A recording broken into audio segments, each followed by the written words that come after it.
रहा है। अचामिल विचार करने लगा, ये जो अभी देख रहा था यमदूत थे, और मैंने ऐसे पाप कर्म किए हैं कि ऐसे ही लोग ले जाएंगे मुझे नरक में, और ये यमदूत कोई नहीं, मेरे पाप कर्म थे।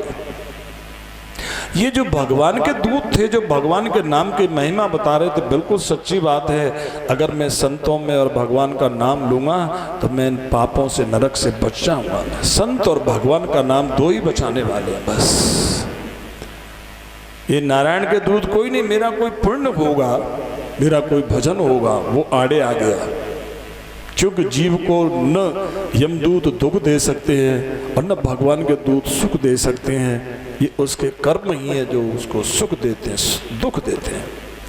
कोई न काहू, कोई न काहू सुख दुख करदा,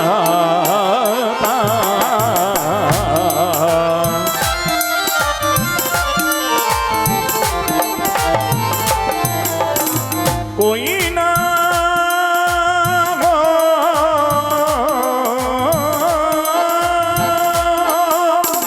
कोई न काहू सुख दुख करदा,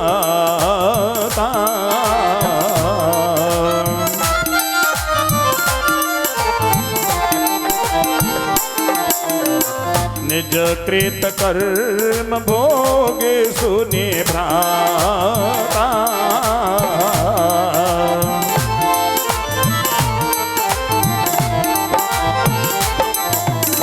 निज कृत कर्म भोगे सुनि भ्राता।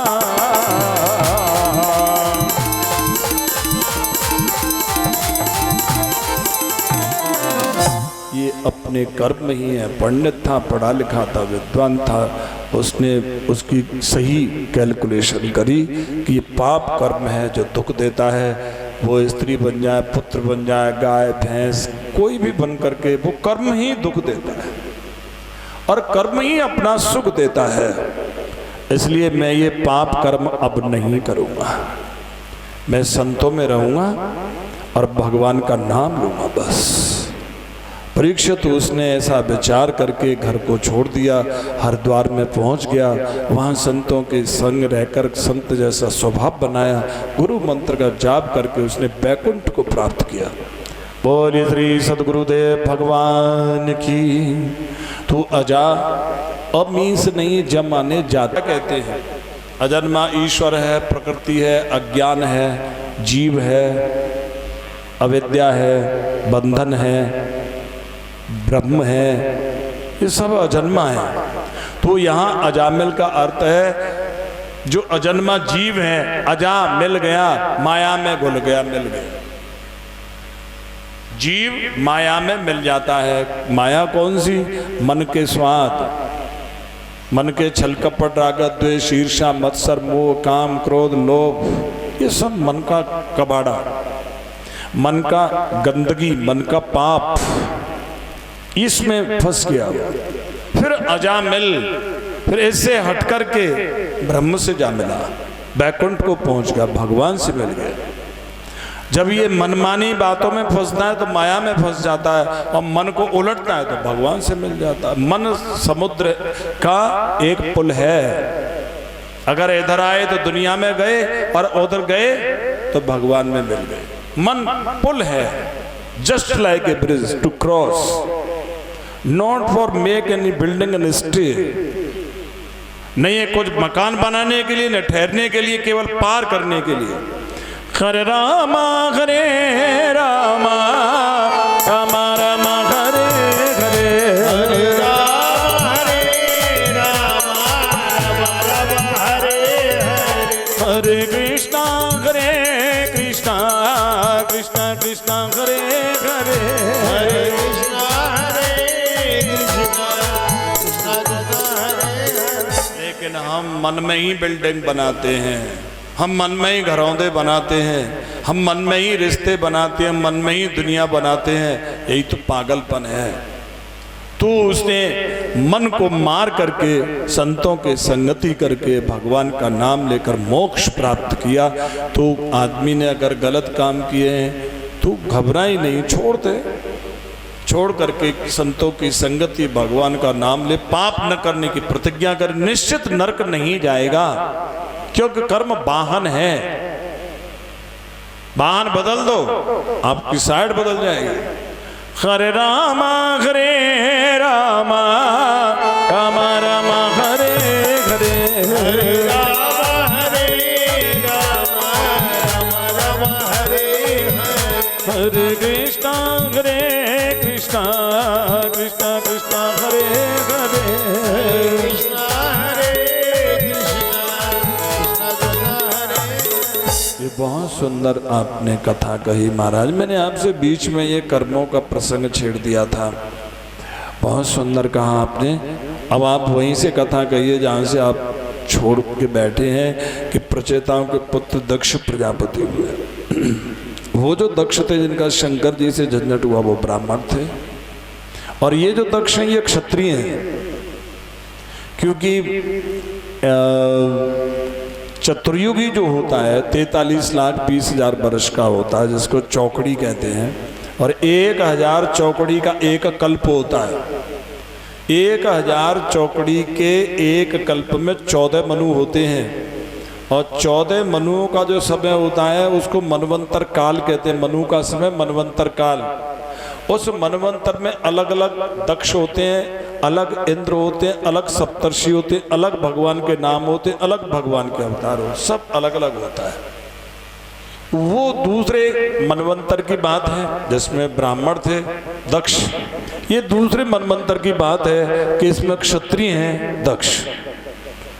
तो इन्होंने अगमर्षण तीर्थ पर तप किया, तप करके शक्ति अर्जित करी और ब्रह्मा जी से आज्ञा लेकर मानसी सृष्टि करी। फिर पंचजन की पुत्री असखनी से विवाह कर 10,000 हर्यश नाम के पुत्र उत्पन्न किए। लेकिन जब ये विद्या पढ़ करके गृहस्थ में प्रवेश के लिए घर लौट रहे थे, नारद जी ने इनको ज्ञान दे करके सन्यासी बना दिया। फिर उन्होंने 1000 शबलाश नाम के पुत्र उत्पन्न किए, नारद जी ने उनको भी सन्यासी बना दिया। दक्ष को बहुत गुस्सा आया, उन्होंने नारद जी को बहुत बुरा बुरा कहा, या तुम ढोंगी हो, पाखंडी हो, और तुमने मेरे 11,000 पढ़े लिखे जवान बच्चों को भिखारी बना दिया। साधु महात्माओं की लोग इज्जत तो करते हैं, लेकिन उनकी अपनी जिंदगी में महत्व कोई नहीं समझते। अगर साधु महात्मा के महत्व को समझे तो अपने बच्चे को साधु क्यों नहीं बना देता कोई? सब डरते हैं कि मेरा बेटा बाबा जी नहीं हो, सब, क्योंकि साधु का महत्व ही नहीं है कोई। और यही दक्ष प्रजापति ने कहा, नारद जी से कहा कि मैं तुम्हें श्राप देता हूं कि तुम कहीं भी ठहरोगे तुम्हारे सिर के टुकड़े टुकड़े हो जाएंगे, तुम लोकांतरों में ऐसे ही भटकते फिरोगे। चाहते तो नारद भी श्राप दे सकते थे परीक्षित, लेकिन संत में एक खासियत होती है, तितिक्षितेश्वर स्वयं तितिक्षु होना। और जितने भी लोग हैं वो तितिक्षु नहीं होते। तितिक्षु माने सहन करना, मान को, अपमान को, सुख को, दुख को, भूख को, प्यास को, सर्दी को, गर्मी को, इन द्वंद्वों को सहन करने की शक्ति जिसमें होती है उसको तितिक्षा कहते हैं। और उस तितिक्षु को साधु कहते हैं। साधु माने सधा हुआ। संत तो अभी इससे ऊपर है। साधु वो है जो सधा हुआ है, जिसका अपमान किसी ने कर दिया लेकिन कोई रिएक्शन नहीं है, सधा हुआ, महसूस तो कर रहा है लेकिन कोई रिएक्शन नहीं। और संत वो है न जिस पर कोई इफेक्शन है न कोई रिएक्शन है। इसमें इफेक्ट तो होता है लेकिन सद जाता है। और संत वो जिसमें कोई इफेक्ट ही नहीं। एक गेंद थी आसमान में यूं आई और चली गई, कोई दीवार ही नहीं है। साधु के पास दीवार है, गेंद लौट के तो आती है लेकिन कोई गड़बड़ नहीं करती। संत वो जहां कोई दीवार ही नहीं, कोई रेखा नहीं, कोई लाइन ही नहीं, कोई वॉल ही नहीं, कोई बाउंड्री नहीं। तो नारद जी साधु हैं। बहुत बुरा लगा, इफेक्शन हुआ बट नॉट रिएक्शन। कहा कुछ नहीं। चाहते तो वो भी श्राप दे सकते थे लेकिन नहीं दिया, कुछ नहीं कहा, स्वीकार कर लिया। बोलिए श्री नारद जी महाराज की। परीक्षित यहाँ दक्ष बहुत दुखी थे। उनके पिता श्री ब्रह्मा जी ने देखा कि सब बच्चे भिखारी हो गए, साधु सन्यासी हो गए, मेरे भी पहले 4 लड़के साधु हो गए थे, मुझे बड़ा बुरा लगा था, मेरे बच्चे को भी बुरा लग रहा है। तो उन्होंने कहा बेटा तुम घबराओ मत। देखो लड़के जो होते हैं ना कभी भी बाप के काम नहीं आते, चाहे लड़का सपूत हो चाहे कपूत हो। भगवान राम से तो बड़ा सपूत कोई होने से ना, वो अपने माँ बाप के कौन से काम आए, बिल्कुल काम नहीं आए। जब पिता को जरूरत थी तब वनवास को चले गए, काम नहीं आए। भगवान कृष्ण भी माँ बाप के काम नहीं आए। भगवान कृष्ण के जन्म के बहाने से ही माँ बाप को जेल मिली, बर्बाद हो गए। तो बेटा तो सपूत हो कपूत हो, भगवान भी क्यों नहीं हो, माँ बाप के काम नहीं आता। समाज के काम आ जाएगा, देश के काम आ जाएगा, सपूत होगा तो और कोई धर्म भजन ध्यान करेगा, बाप के किस काम का। कपूत है तो वैसे गड़बड़ सड़बड़ है। लेकिन बेटी जो होती है ना, ये हमेशा बाप के लिए वफादार होती है। शादी नहीं होती है तो बाप के लिए जीती है, बाप के लिए मरती है। शादी हो जाए तो ससुराल में भी पियर के कुत्ते की भी बुराई नहीं सुन सकती है। और चाहे कितनी भी सूदरी हो, कितनी भी शरीफ हो, कितनी भी शांत रहने वाली हो, पियर की बुराई करके देखो बीवी चुप नहीं रह सकती है। अगर घर में बवंडर करना हो तो उसके पियर की बुराई करते रहो, बस कभी शांति नहीं होगी। तो बेटियां जो होती हैं ये बाप की वफादार होती हैं। ये सन्यासी नहीं होंगी, ये योगी नहीं होंगी, ये फकीर नहीं होंगी, कुछ भी नहीं होंगी, जो तुम चाहोगे वो होंगी। लेकिन सुनो बेटा, बेटी वफादार होती है, बाप के लिए होती है, लेकिन वंश न बेटी से चलता है न वंश बेटे से चलता है। वफादार तो बेटी है। जिस आदमी को जिंदगी भर कलंक और कलेश ढोने वो बेटा पैदा करे, और जिंदगी भर जिसको मस्ती और बॉसगिरी में काट दियो बेटी पैदा करे। और वंश न बेटी से चलता न बेटे से चलता, वंश चरित्र से चलता है। अगर बेटा चरित्रहीन है तो रावण और कंस की तरह से सर्वनाश कर देगा। कमाए कुछ भी हो, पढ़ा लिखा विद्वान, IAS हो गया, IPS हो गया, PCS हो गया, लेकिन है तो करप्ट, सब बर्बाद, सब खत्म। नेटवर्क सिंह ने दुनिया भर की कमाई करी, दुनिया भर के पढ़ाई लिखाई, सब खत्म। क्या औलाद करप्ट, सब खत्म हो गया। ऐसे ही बेटी अगर चरित्रहीन है सब खत्म कर देगी, जैसे सूपनखा। अगर बेटी चरित्रवान है तो कई घरों को रोशन करेगी, जैसे सीता, सावित्री, अनसुया। हरे रामा रामा रामा रामा हरे हरे, हरे रामा हरे हरे, हरे कृष्णा कृष्णा कृष्णा कृष्णा हरे हरे, हरे कृष्णा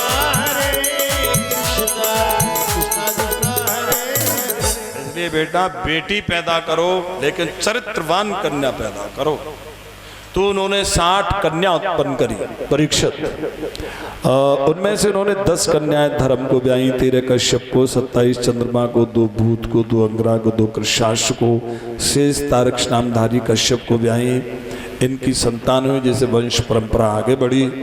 और कश्यप के लिए जो पत्नियां थीं वो लोक माताएं कहलाई, 13 थी। इनमें भी कुछ पुत्रियों के नाम से वंश चले, जैसे कश्यप की पत्नी अदिति थी तो अदिति के नाम से वंश चला, आदित्य कहलाए। और जो दिति थी उनके नाम से वंश चला, दैत्य कहलाए। दनु जो माया माँ थी, माँ दनु के नाम से वंश चला, वो दानव कहलाए। तो हमारे यहाँ पहले पिता के ही नाम से वंश नहीं चलते थे, माताओं के नाम से भी चलते, तो मिक्सिंग करके भी चलते थे। जैसे पांडवों को पांडु का पुत्र होने, पांडव कुंती पुत्र होने से कौन थे, माँ के नाम से भी पिता है और मिक्सिंग भी है। अब अलग अलग जगह पे अलग अलग व्यवस्था है। तो यहाँ जो अदिति थी उनके 12 आदित्यों का त्वष्टा था, और जो दिति थी उसकी एक बेटी थी रचना, उसका विवाह तुष्टा के साथ में हुआ। बाप एक ही, मम्मी दो हैं। उसके दो पुत्र हुए, सन्निवेश और विश्वरूप। विश्वरूप के 3 मुंह थे, एक से वो सोमपान करते और एक से अन्न भक्षण करते, एक से शराब पीते थे। विश्वरूप का अर्थ होता विश्व माने बाहर की दुनिया की, रूप माने जानकारी, जनरल नॉलेज, जिसको विद्वान जो होता है, जिसकी जीके पावर होती है, वो विश्वरूप कहा जाता है। ये अधिकारी लोग होते हैं, विद्वान जो होते हैं, और इनके 3 मुंह होते हैं। सोमपान करते हैं माने ज्ञान की बात करते हैं, समझदारी की बात करते हैं पढ़े लिखे लोग। अन्न खाते हैं, जरूरत की बात करते हैं। शराब पीते हैं, कुकर्मी भी नंबर 1 के होते हैं।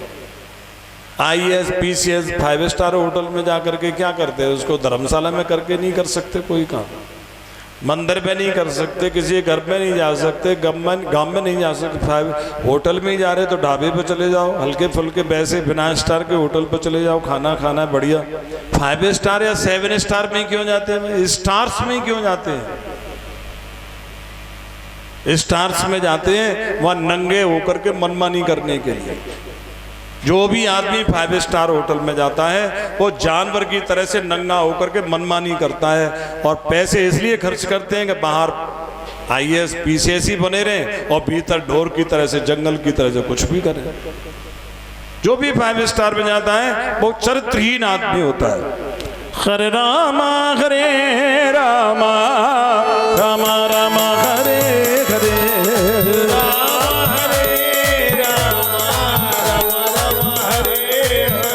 हरे कृष्णा कृष्णा कृष्णा हरे हरे,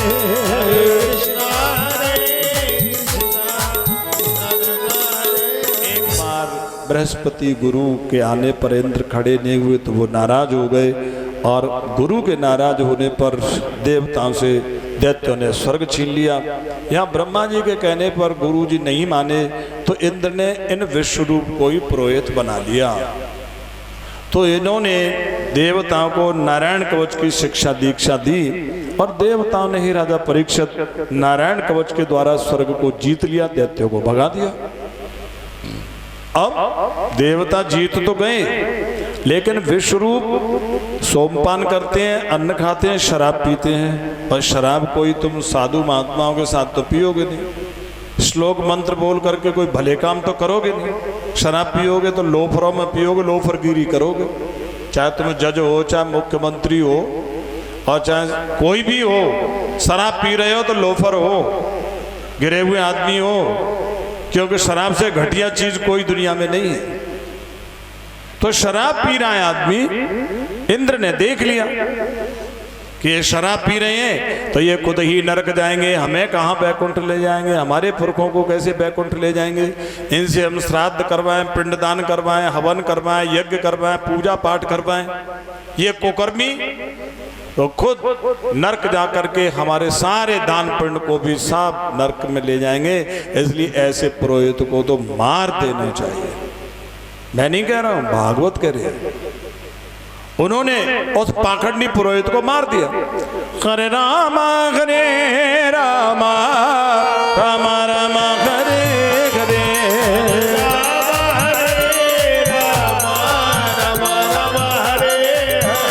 हरे कृष्णा कृष्णा कृष्णा हरे हरे,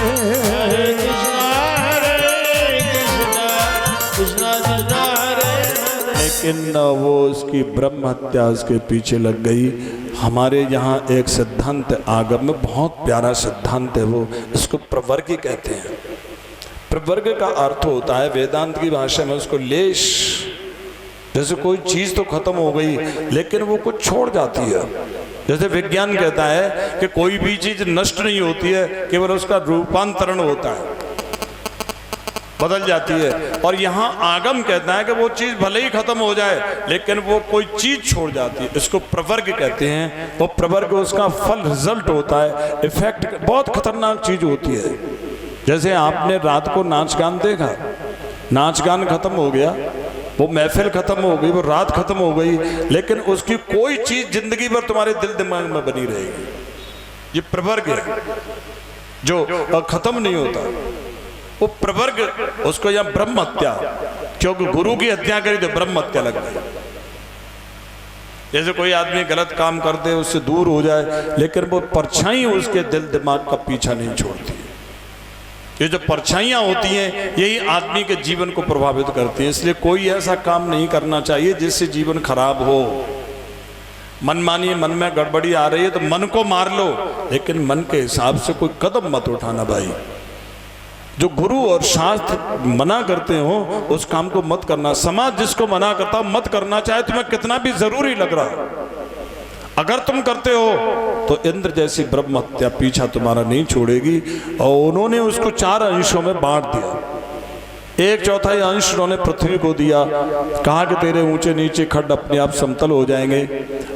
ये जो ऊसर बंजर होती है उसी की वजह से है। तो जो जमीन में कुछ पैदा नहीं होता हो वो कोई फ्री में भी दे तब भी नहीं लेनी चाहिए, क्योंकि मालिक को बर्बाद करती है। भरतपुर शहर है, ये ऐसी खौर की जमीन में बसा है जहाँ उपजाऊ नहीं है, इसलिए भरतपुर न तरक्की करिए न कभी करेगा। कुछ वहाँ फैक्ट्री लगी, फैक्ट्री भी खत्म हो गई, फैक्ट्री वाले भी खत्म हो गए, फैक्ट्री में नौकरी करने वाले भी खत्म हो ही नहीं सकता कुछ भी, क्योंकि वो जमीन ही ऊसर बन जा रहा है। एक राजस्थान में मंत्री थे, वो बेचारे मेरे पास में अब भी आते हैं, मेरे पास में आए, मेरी कथा हो रही थी अलवर की तरफ, तो वो रोने लगे। मैंने कहा तुम तो मंत्री हो, रो काहे को रहे हो? बोले महाराज क्या करूं, मैं बर्बाद हो गया, ऐसे ऐसे हो गया, वैसे वैसे हो गया, मेरा जयपुर हाईवे पर ऐसे फैक्ट्री है। तो मैंने कहा वो जो तुम्हारी फैक्ट्री है वो ऊसर बंजर जमीन तो नहीं है, माने ऐसी जमीन तो नहीं जिसमें कुछ पैदा ही नहीं होता? बोले हाँ जमीन तो ऐसी, इसीलिए मैंने खरीदी थी, कम पैसों में मिली थी। मैंने कहा वो तुम्हें खत्म करके दम लेगी, उसको बेच दो या उसको छोड़ दो। खैर उस बेचारे ने वो वहाँ से अपने आप को अलग कर लिया। आज वो आदमी फिर एमएलए बना, मंत्री तो पता नहीं बना भी, लेकिन एमएलए राजस्थान में दूसरे नंबर की सबसे बड़ी जीत हुई है उसकी। तो कहने का मतलब ये है कि ऊसर बंजर जमीन तो तुम्हें कोई फ्री दे और पैसे और दे फिर भी मत लेना। न मकान बनाना, न दुकान बनाना, न अपने नाम कराना। हरे रामा रामा रामा रामा हरे हरे रामा हरे रामा रामा हरे हरे कृष्णा कृष्णा कृष्णा कृष्णा हरे हरे हरे कृष्णा और 1/4 अंश उन्होंने जल को दिया। कहाँ कि तुम्हारे ये जो कभी घटोगे नहीं, ये जो बुलबुले होते हैं उसी की वजह से हैं। तो पानी जब शांत हो तब पीना चाहिए, जैसे मालूम पड़े कि इसमें कोई गड़बड़ सड़बड़ तो नहीं है। और 1/4 अंश उन्होंने वृक्षों को दिया। कहाँ कि तुम जड़ में से कट करके भी हरे भरे बने रहोगे। ये जो गोंद टपकता है ब्रह्म हत्या की वजह से है, इसलिए जिन पेड़ों पर गोंद लगता है उनके नीचे रात को सोना स्वास्थ्य के लिए खराब है, क्योंकि कार्बन डाइऑक्साइड देते हैं और श्वास को गलत सलत करते हैं। और जिन पेड़ों पर दूध टपकता है वो ऑक्सीजन देते हैं, पीपल है, बड़ है, इनके नीचे सोना स्वास्थ्य के लिए बहुत बढ़िया।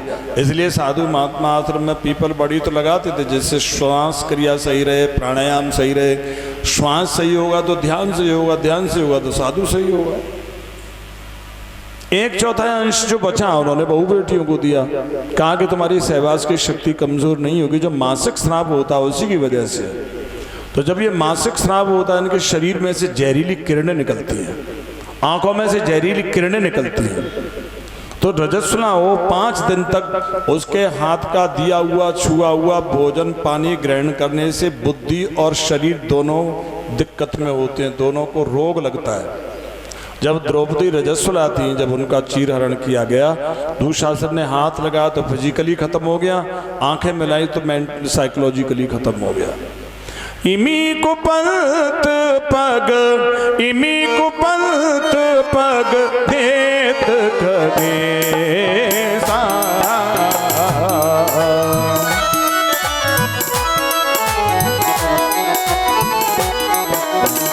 इमी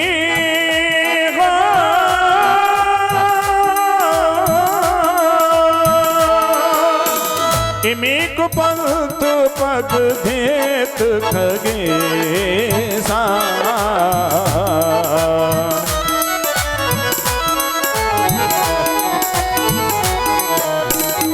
खगीन बुद्धि बल तप लवलेसा।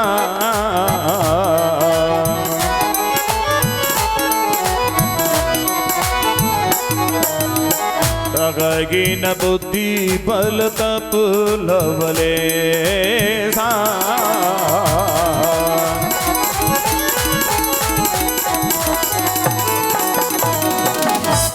अब यहाँ और जब ये बात मालूम हुई त्वष्टा को कि इंद्र ने मेरे पुत्र की हत्या कर दी है, तो उनको बहुत गुस्सा हुआ और उन्होंने इंद्र को मारने की कामना से यज्ञ किया।